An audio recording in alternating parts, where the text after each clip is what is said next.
Bien, pues vamos a comenzar la escuela bíblica. Ruego que apaguen los móviles, ya estoy oyendo uno por ahí sonando. Así que vamos a apagar los móviles, vamos a centrarnos en lo que importa hoy, ¿no? Que es escuchar el mensaje, lo que el Señor nos quiere enseñar hoy a través de su palabra. Su palabra es vida, ¿verdad?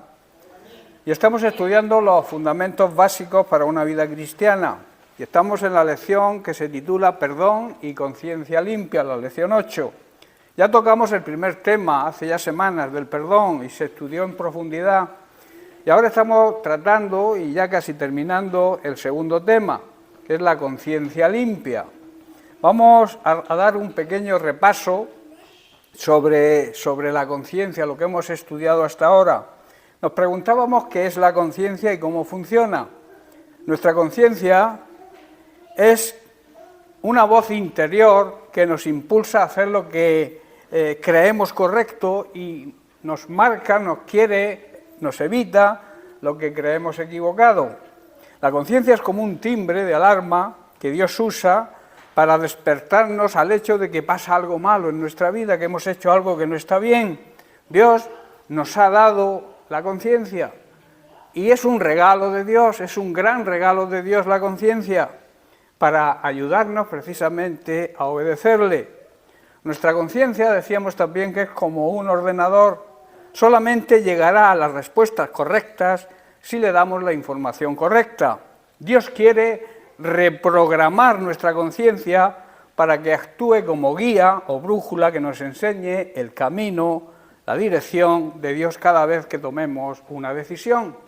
A veces nos precipitamos en las decisiones, nos salen las cosas mal porque no hacemos caso a la voz de Dios y las decisiones se deben tomar siempre consultando con la voluntad de Dios, no hacer como hace mucha gente, toma la decisión y luego le pide que Dios la acepte y así no funciona. Eso es, como se suele decir, poner el carro por delante del burro, ¿verdad? Es un dicho muy popular por esta zona. Los límites, hay unos límites impuestos por Dios que son como unos parámetros, unas líneas que Dios ha establecido para enseñarnos lo que está bien y lo que está mal. Y eso están y las encontramos en las Sagradas Escrituras, la Santa Biblia. Cuando nos mantenemos firmes y constantes en nuestras convicciones y depositamos toda nuestra fe y confianza en Dios, Él nos libra de nuestros enemigos y de las armas que ellos utilizan para destruirnos. ¿Qué ocurrió en la conversión? En el camino que nos condujo a la conversión, el Espíritu Santo usó nuestra conciencia para hacernos sentir culpables. Ese es su trabajo, es convencer y convencer plenamente al mundo de culpabilidad en cuanto a pecado, justicia, Dios es un Dios justo, y un juicio venidero por el cual todos pasaremos, unos para bendición, unos para salvación y otros para condenación. Nuestra salvación, el precio pagado por Cristo, limpia nuestra conciencia y nos libra precisamente de esa condenación, de la muerte eterna, la segunda muerte que habla la Biblia en Apocalipsis, la muerte que nadie debe desear, porque la primera muerte nos va a llegar a todos, pero la segunda muerte, que es la muerte espiritual eterna, es la condenación. Pero si nuestra conciencia no está limpia, estaremos siempre bajo esa condenación y esa culpabilidad. Por eso tenemos que estar en paz con nuestra conciencia. La conciencia limpia o la conciencia sucia va a afectar a varias cosas en nuestra vida.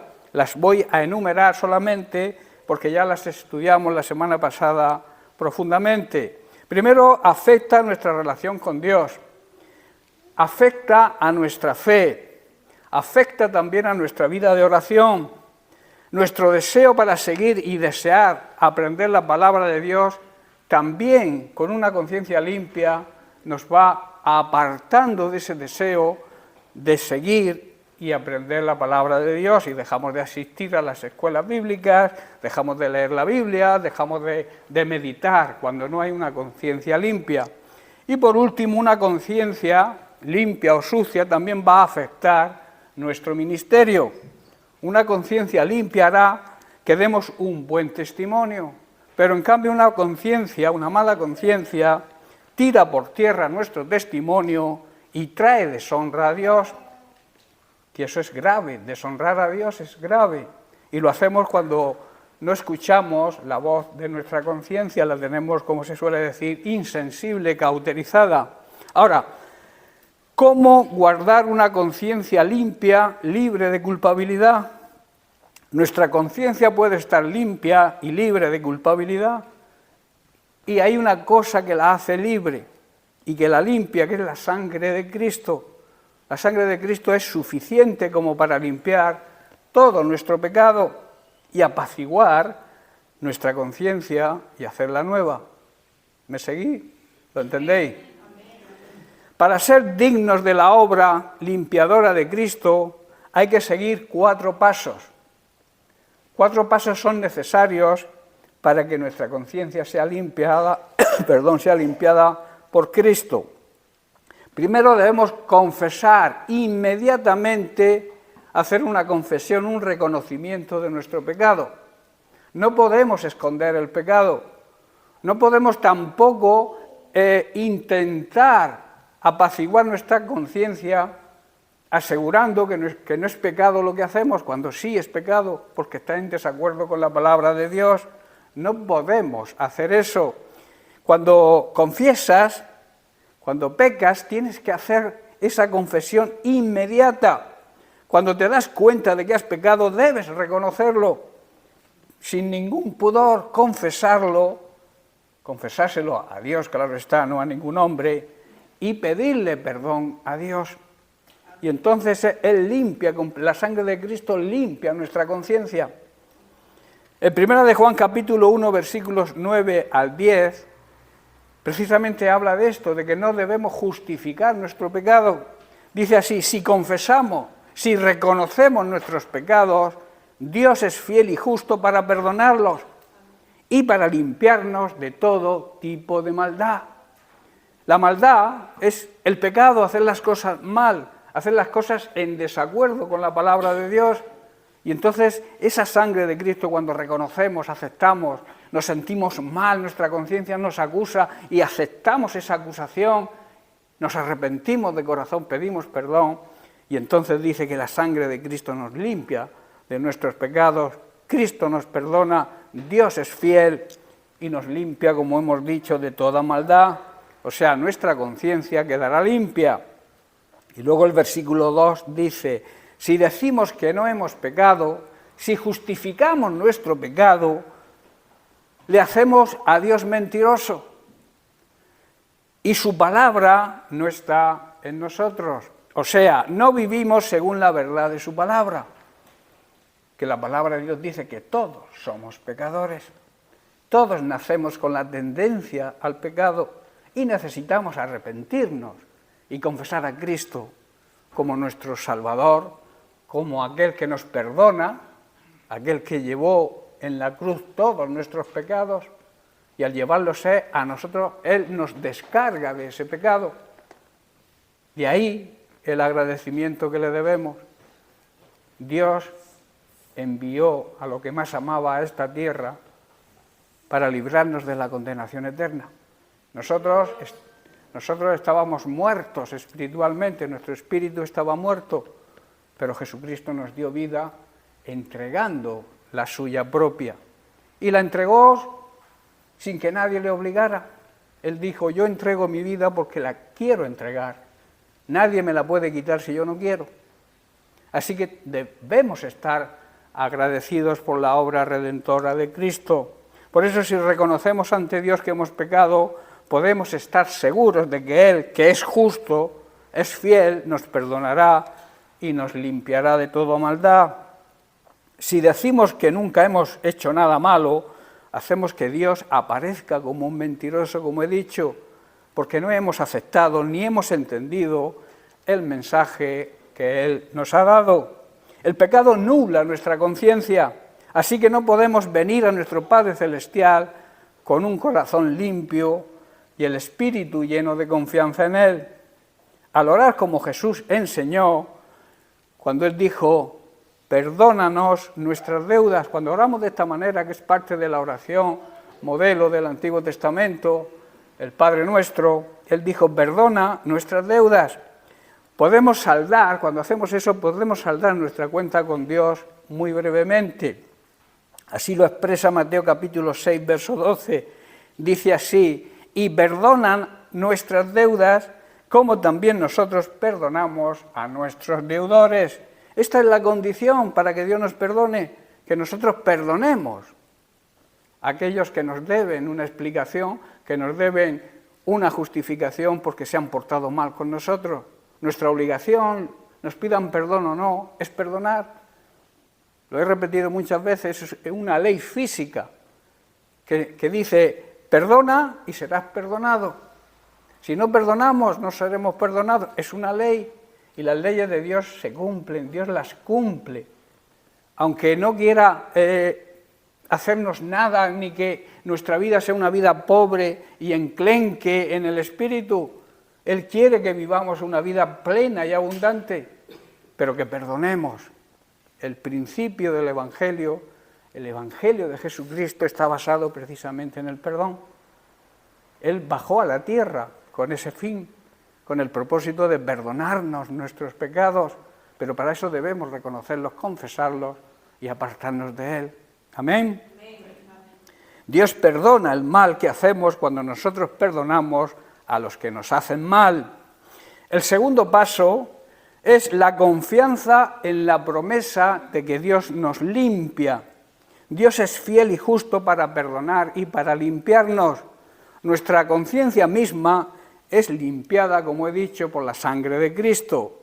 Y en el libro de Hebreos, capítulo 9, versículos 13 al 14, dice así, porque si la sangre de los toros y de los machos cabríos y las cenizas de la becerra rociadas a los inmundos santifican para la purificación de la carne, ¿cuánto más, se pregunta el escritor de Hebreos, cuánto más la sangre de Cristo, el cual mediante el Espíritu Eterno se ofreció a sí mismo sin mancha ante Dios?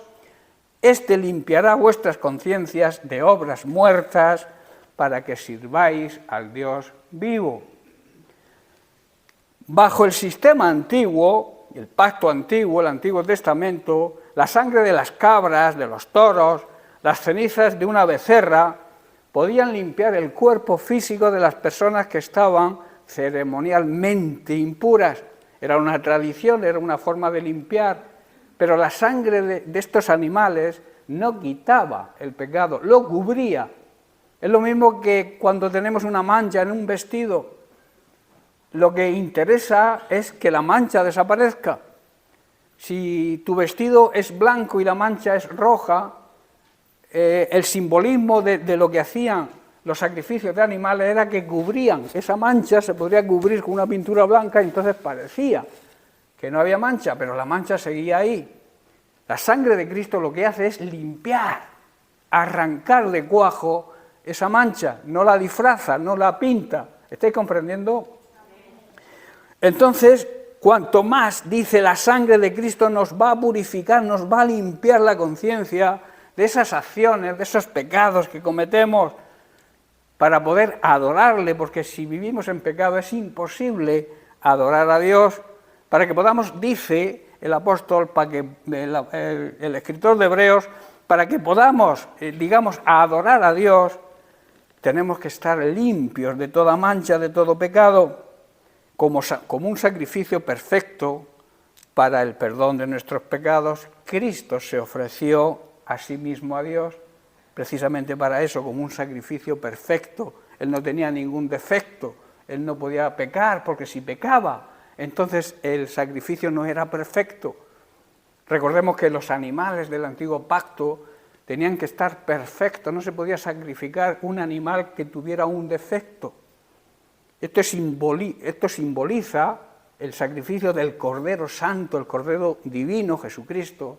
No podía tener ningún pecado para poder asumir la responsabilidad de pagar nuestra deuda. ¿Estáis entendiendo? Él tenía que ser sacrificado. Por eso la Biblia dice que Jesús jamás pecó ni se halló mentira en su boca.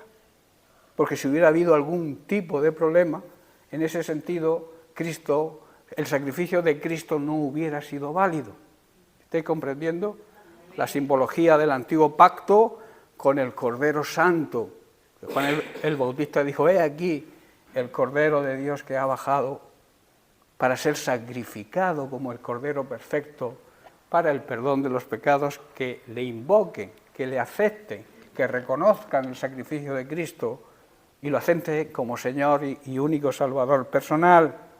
Por el poder del Espíritu eterno, Cristo se ofreció a sí mismo como ese sacrificio perfecto y nos perdonó nuestros pecados.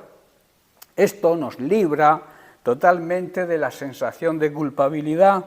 Cualquier culpabilidad que quede es del maligno, intentando acusarnos, y la podremos resistir, esa acusación, y rechazar, porque no proviene de Dios. El enemigo, cuando tú seas limpiado, cuando tu conciencia sea limpia por el poder del Espíritu Santo y por lo que Jesucristo hizo en la cruz, y cuando tú lo reconoces, eres limpio, pero el enemigo no va a dejar de trabajar en acusarte y decirte que no mereces el perdón de Dios. Entonces podrás resistirlo si realmente te sometes a Dios. Así lo explica Santiago en su carta, capítulo 4, verso 7. Ahí encontramos la clave. Dice, someteos, pues, a Dios, resistid al diablo y huirá de vosotros. Quiere decir que debemos aceptar la autoridad y la soberanía de Dios y obedecer su palabra. Solo de esta manera podremos hacerle frente al diablo. No hay otra fórmula. Primero, someterte a Dios. Tú no pretendas enfrentarte, hacerle cara al diablo, si no estás primero sometido a la soberanía divina, a la máxima autoridad. Soberano significa que tiene la máxima autoridad y por tanto nosotros debemos obedecerle. Y entonces podremos enfrentar al diablo. Del diablo no hay que huir cuando nos encontramos en esa situación y en esa actitud de sometimiento a Dios. Hay personas que dicen, el diablo no para de atacarme. Pero el diablo tiene que huir de nosotros. Santiago así lo afirma. Si vivimos en el orden de Dios, si andamos de acuerdo a esa conciencia limpia, el diablo tiene que huir, podemos hacerle frente. No en nuestras fuerzas, porque en nuestras fuerzas vamos a tener la guerra perdida con él. No en nuestra mala vida, no en nuestra vida de pecado. Tu vida de pecado no puedes hacerle frente al diablo, es imposible. El diablo te va a vencer. Pero si tú estás sometido a Dios, si tú andas en la palabra de Dios, si tú dejas el pecado y vives de acuerdo a esa conciencia limpia que no nos acuse, entonces podrás hacerle frente al diablo. Y al diablo no le va a quedar otra sino huir. Así lo afirma el apóstol Santiago. Siguiente paso, tercer paso, tenemos que obedecer a nuestra conciencia. Claro está, cuando nuestra conciencia ha sido instruida de una forma correcta. Recordar que hablábamos de que la conciencia de personas que no son creyentes, pues no tienen la conciencia instruida en acuerdo con la palabra de Dios. Pero nosotros los creyentes sí tenemos esa posibilidad de que el Señor nos reactive y de una manera pueda educar, instruir a nuestra conciencia de acuerdo a su palabra. Por eso, cuando estamos en esa situación, debemos obedecer a nuestra conciencia. Necesitamos hacer más que confesar y lamentarnos de nuestro fracaso, que muchas veces siempre estamos quejándonos y lamentándonos de las cosas que nos pasan mal. Nos consideramos a veces cristianos fracasados, y eso no es la actitud de un verdadero cristiano. Debemos parar de fracasar y empezar a triunfar, a vivir en el éxito que Dios quiere que vivamos. Éxito espiritual primero, y ese éxito espiritual nos va a llevar también a tener éxito en nuestros planes, siempre y cuando nuestros planes, nuestros sueños estén de acuerdo a la voluntad de Dios. Dios no nos priva de nuestro sueño, Dios no quiere que dejemos nuestros sueños, quiere que nos apoyemos en su voluntad y que le pidamos consejo, pero que espiritualmente, primero espiritualmente, nuestra conciencia esté limpia, andemos bien, y entonces Él nos provee de toda nuestra necesidad y nos ayuda a cumplir nuestras metas y nuestros deseos, digamos, seculares. ¿Estáis entendiendo? Dios no está en contra de la prosperidad del cristiano. Dios lo que nos exige es que prioricemos las cosas suyas, que le consultemos, que le pidamos consejo, que oremos, que no cesemos de orar, como dice el apóstol Pablo en Tesalonicense. Orar sin cesar significa eso, que estemos siempre en comunión, en una actitud de oración y de relación con Dios. No es que estés todo el día pidiéndole cosas, sino que tu actitud sea una actitud de consultarle a Dios todo lo que hagamos. Eso significa orar sin cesar y pedirle a Dios hasta que nos conceda las peticiones. Y nos las va a conceder siempre y cuando, repito, estén de acuerdo a su voluntad.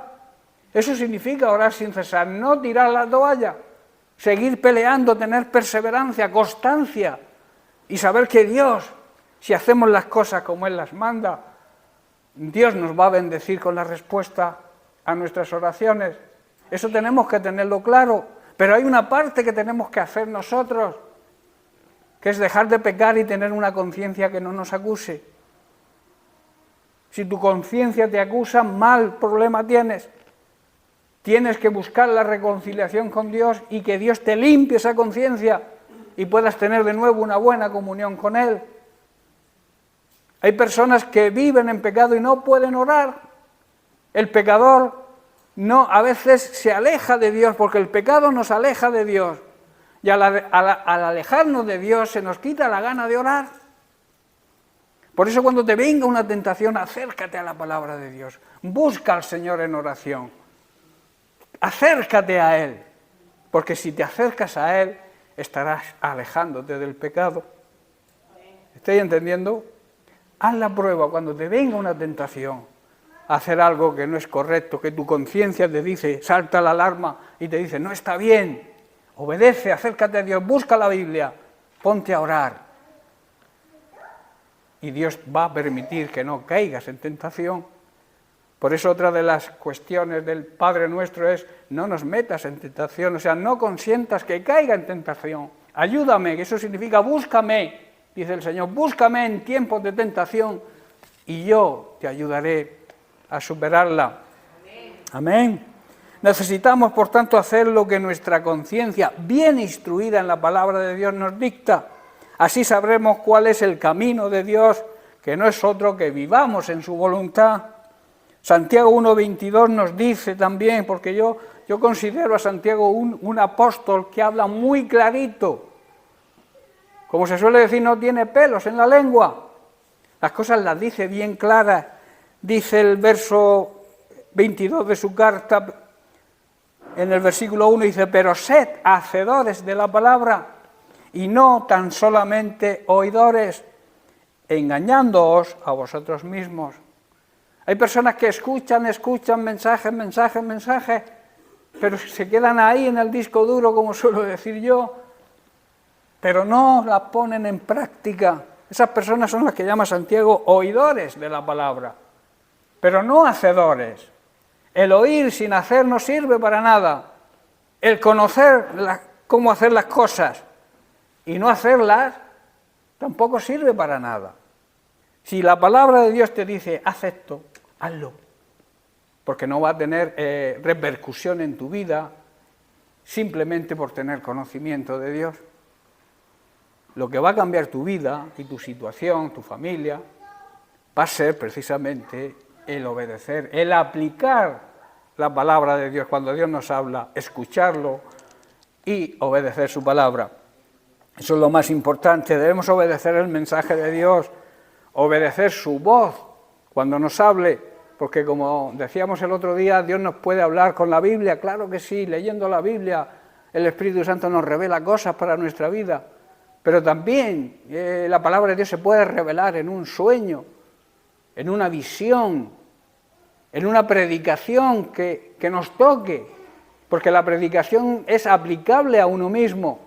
Cuando escuches el mensaje de la palabra, no la apliques a tu vecino, aplícala a ti mismo, porque si no, le va a hacer quizás efecto a tu vecino, pero a ti no. ¿Estáis comprendiendo? La palabra de Dios, digamos, que debemos obedecerla, porque si no somos hacedores, nos estamos engañando a nosotros mismos. Conocemos, pero no practicamos, y eso no tiene resultados positivos. Lo que Santiago más adelante nos dice es que nos pasará si actuamos así como quien se mira a un espejo, tan pronto como se va, se olvida de cómo era. ¿Verdad? Porque tú no te ves a ti personalmente, a no ser que te mires a un espejo. Algunos no se miran por no recordar su cara. Pero es que cuando dejas de mirar el espejo, también se te olvida más o menos cómo eres, ¿verdad? Eso es lo que está diciendo Pablo, que ocurre con aquellos, Santiago, con aquellos que escuchan la palabra de Dios, que se miran en el espejo de la palabra de Dios, pero al no ponerla por obra, cuando salen de la iglesia, se les olvida. ¿Estáis entendiendo? Y el cuarto paso es continuar andando en la luz. Nosotros somos la luz que alumbra este mundo lleno de tinieblas, lleno de oscuridad que representa el pecado, las tradiciones paganas, la ignorancia de las cosas de Dios, las mezclas que hacemos con las tradiciones paganas. La religión no va nunca en acuerdo con el Señor, porque las religiones no salvan a nadie. Las religiones hoy en día, la religión, digamos, mayoritaria, mezcla todas estas fiestas paganas con su liturgia, y eso es diabólico. Dios dice que no podemos caer en las tradiciones de la gente que no sigue a Dios, que sigue quizá una religión, pero no sigue a Dios. Mezclar el carnaval con la cuaresma, eso es algo que no se puede entender como personas eruditas quizás en estudios, que han hecho sus carreras en teología, puedan aceptar, mezclar tradiciones diabólicas paganas con la liturgia de la Iglesia. Nosotros como cristianos no podemos participar de estas fiestas, y si participáis es vuestro problema. Yo os aviso constantemente de que no debemos participar en estas cuestiones de Halloween, de carnaval ahora, y de tantas y tantas festividades paganas que la Iglesia Católica, para quedar bien con todo el mundo, los ha introducido en su liturgia. En 1 de Juan capítulo 1, versos 6 y 7, dice así: si decimos que tenemos comunión con Dios y andamos en tinieblas, o sea, si vivimos de acuerdo a las tinieblas de este mundo, si nos contaminamos con las tradiciones de este mundo, mentimos si decimos que tenemos relación con Dios, porque es mentira. Si tú dejas de asistir a la enseñanza, a la reunión de los hermanos en la iglesia, por irte de fiesta al carnaval o a otra fiesta pagana, no me digas que tienes relación con Dios, porque es mentira. Porque si tuvieras una buena relación con Dios, huirías de esas fiestas paganas. Y dice, mentimos y no practicamos la verdad. No andamos en la verdad de Cristo, no obedecemos la verdad de su palabra. Pero dice el verso 7, pero si andamos en luz, si realmente vivimos como la luz de este mundo que somos, como Él es luz y está en la luz, tenemos comunión con Él y unos con otros. Como Él está en luz, tenemos comunión unos con otros. Y la sangre, esta es la clave, y la sangre de Jesucristo, su Hijo, nos limpia de todo pecado. Vuelve a repetir aquí el apóstol Juan. Esto significa, hermanos, seguir estando abiertos a Dios, ser sensibles al Espíritu Santo y estar preparados para obedecer inmediatamente cuando Dios te haga conocer su voluntad. Pero para eso necesitamos tener intimidad con Él, buscar al Señor en intimidad. Tú no puedes escuchar la voz de Dios si vives lejos de Dios, porque Dios no habla a gritos. La palabra de Dios es como un susurro agradable a nuestro oído, pero tenemos que estar cerca de Él para escucharlo. Tú no puedes escuchar la voz de Dios si vives alejado de Dios, es imposible. Lo mismo que no puedes escuchar un consejo de tu padre terrenal si vives lejos de Él, si no lo honras, si no lo visitas. ¿Qué consejo te va a dar? ¿Estás comprendiendo? Pues con Dios ocurre lo mismo. Si no nos relacionamos con Él, si no tenemos contacto con Él en intimidad, no nos puede hacer ver la voluntad que tiene para nosotros. Porque aparte de su voluntad general para su iglesia, tiene un plan y tiene una voluntad para cada uno individual de nosotros. Hay muchos que me dicen, yo no sé cuál es mi don, no sé cuál es mi talento. Y yo para mí adentro digo, le falta comunión con Dios, porque si tuvieras comunión con Dios sabrías cuál es tu talento, tu don, porque Él te lo muestra. Y muchas veces no queremos conocer ese don o ese talento para vivir tranquilos, sin obligaciones, sin compromisos, sin responsabilidad. Como suelo decir, no queremos aprender para no tener que hacer. Amén. Pablo ante Félix dijo en su defensa, procuro tener siempre una conciencia sin ofensa ante Dios y ante los hombres. Pablo conocía bien lo que era la conciencia. Pablo conocía bien el mensaje de Cristo. Pablo llegó a conocer a Cristo por revelación, claro está, porque él no convivió en el mismo tiempo que Jesús. Él conocía plenamente a Jesús y sabía, y le dice al procurador en su defensa, Félix, yo siempre he procurado tener una conciencia que no ofenda a Dios y no ofenda a las personas. Hechos 24, 16 está ese versículo. Nosotros, hermanos, necesitamos hacer lo mismo. Debemos tratar de mantener siempre, de tener una conciencia limpia delante de Dios y de todo el mundo. Esa es la clave. Ahora, una conciencia endurecida, vamos a comenzar este tema, aunque no lo terminaremos. Una conciencia endurecida. ¿Qué es una conciencia endurecida? Esto nos habla de un corazón endurecido, de un corazón de piedra, de un corazón insensible. Un corazón de piedra recibe y rechaza. Un corazón suave, limpio, en buena tierra, recibe la semilla, recibe la palabra de Dios y da fruto, produce fruto. La semilla que cae sobre una piedra es imposible que dé fruto. La semilla que cae sobre un corazón duro y endurecido, como una roca, jamás podrá producir fruto.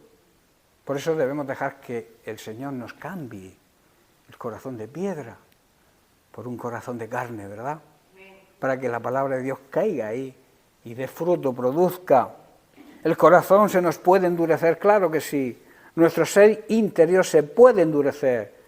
Nuestra conciencia, por tanto, puede estar endurecida.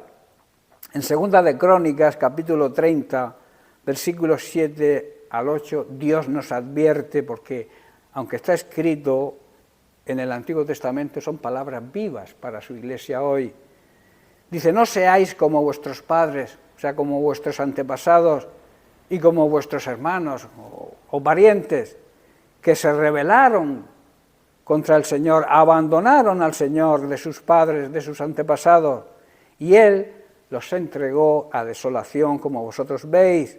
Por eso el versículo 8 nos advierte, no endurezcáis, no seáis tercos, pues ahora vuestra cerviz, no endurezcáis vuestra cerviz, el cuello,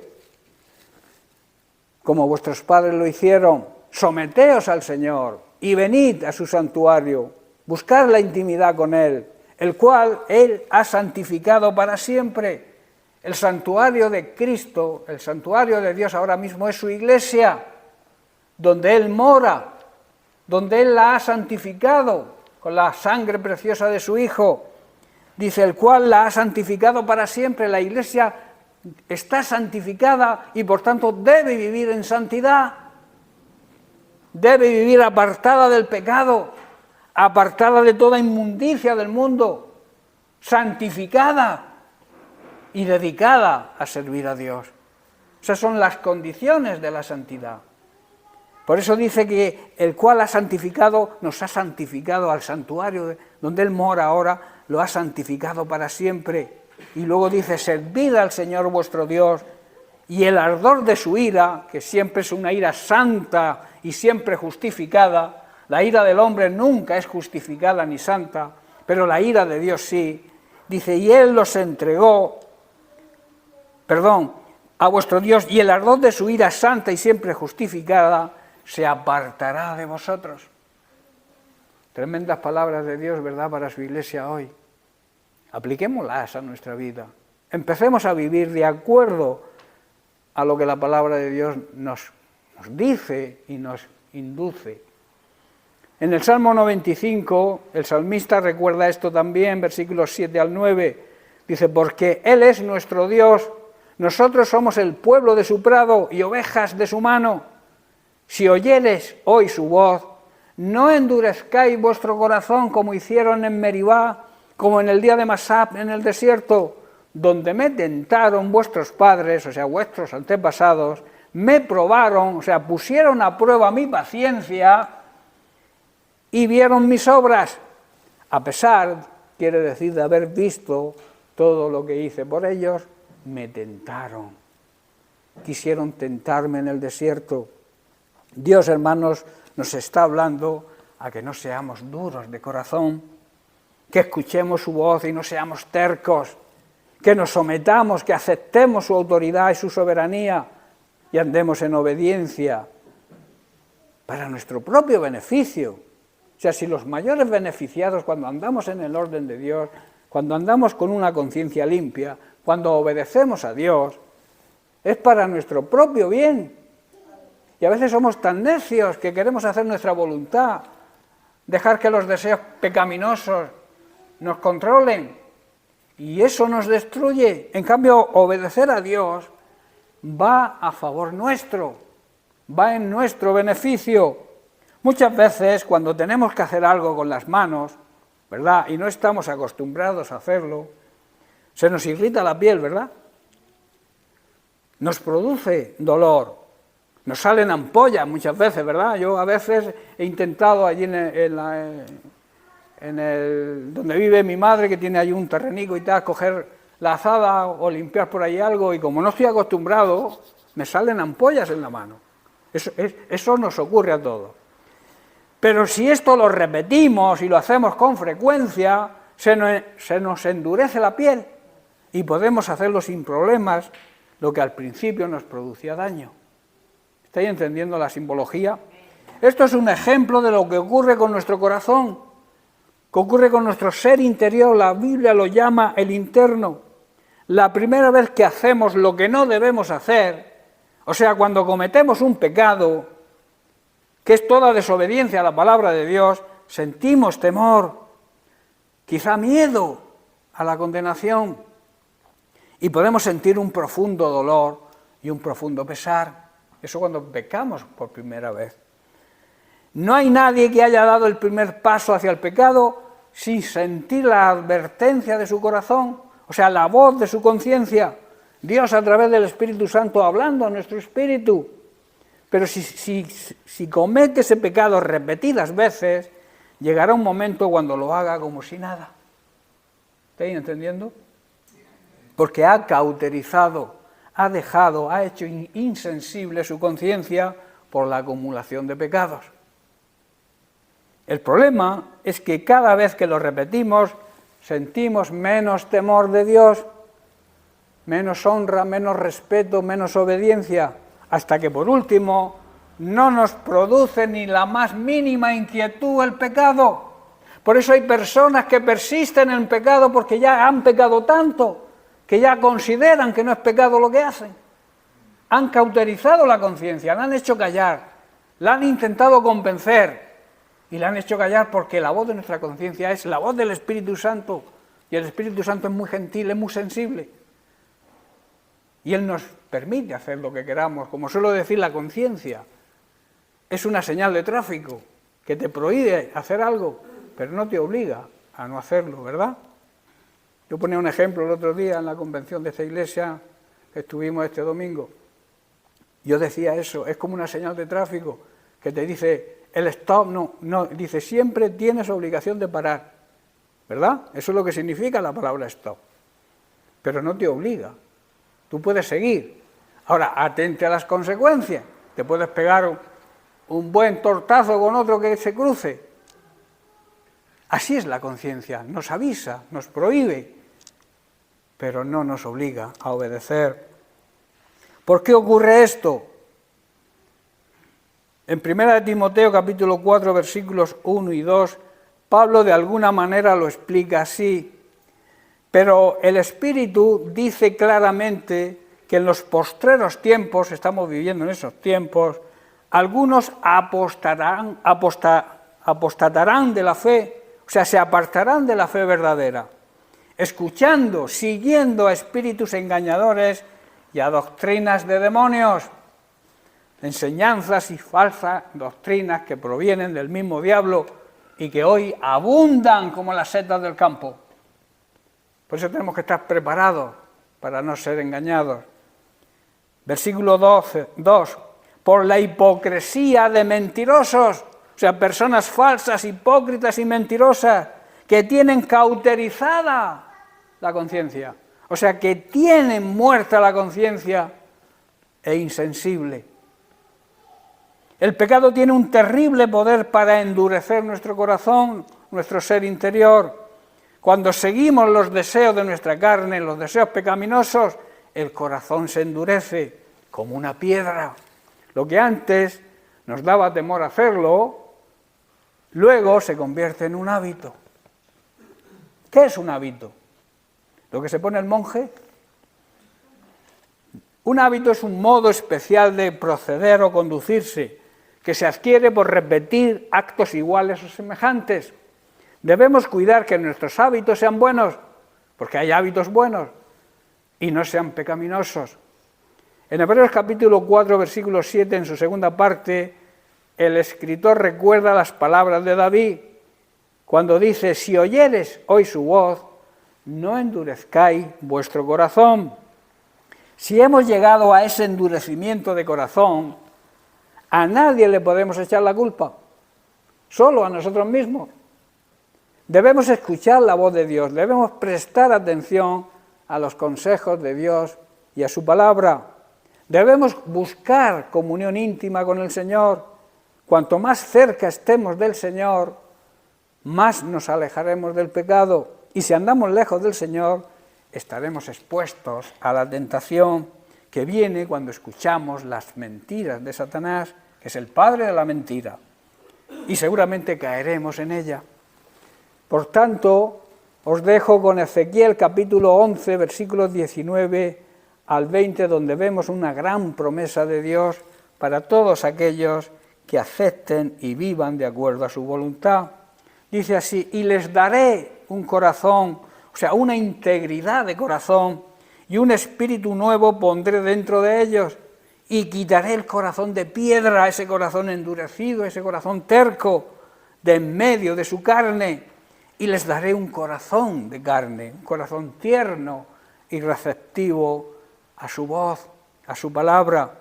Dice, para que anden en mis ordenanzas, o sea, para que acepten mi soberanía y mi autoridad, y guarden mis decretos, o sea, obedezcan mi palabra y los cumplan, y me sean por pueblo, o sea, sean parte de mi familia, está diciendo Dios.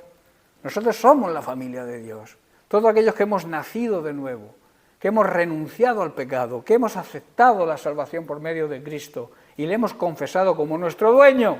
El Señor significa dueño. El Señor debe dominar nuestra vida, debe controlar nuestra vida para nuestro propio beneficio. No seas terco, no seas rebelde, acepta la soberanía de Dios, acepta la autoridad de Dios. Y Él, entonces se convertirá en nuestro Padre y en nuestro Dios. Recibamos de parte de Dios, hermanos, ese corazón, ese espíritu nuevo que nos promete en su palabra, para que sí podamos andar en obediencia y pertenecer a su pueblo, a su familia, a su iglesia, y vivir como verdaderos hijos de Dios, recibiendo sus promesas y su bendición. No rechacemos, y termino, la voz de Dios, no endurezcamos nuestro corazón, no endurezcamos nuestro ser interior. Amén. Bien, pues lo dejamos aquí y seguiremos la semana que viene. Que Dios les bendiga.